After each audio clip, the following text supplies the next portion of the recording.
today it's kind of the beginning of the year, but we're settling into our rhythms.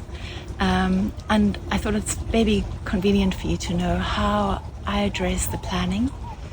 So I use a biodynamic calendar, which I find very useful because it gives me a framework week by week to really guide me in what's best for the earth itself.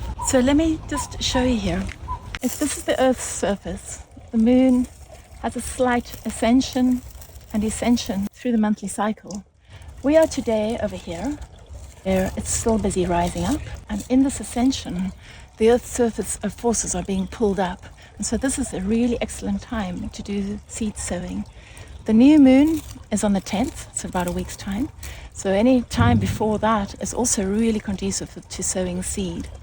But as soon as the moon starts descending, going down, that's when you want to focus on transplanting and the pruning, because that's where the energy is actually in the roots of the plants. This rhythm of ascension and descension allows me more or less a fortnight of time to either focusing on sowing or then afterwards transplanting and the pruning of the plants.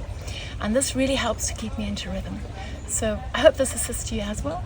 And it's so much better to actually work with these forces of nature to make sure that our plants do their best and are happy.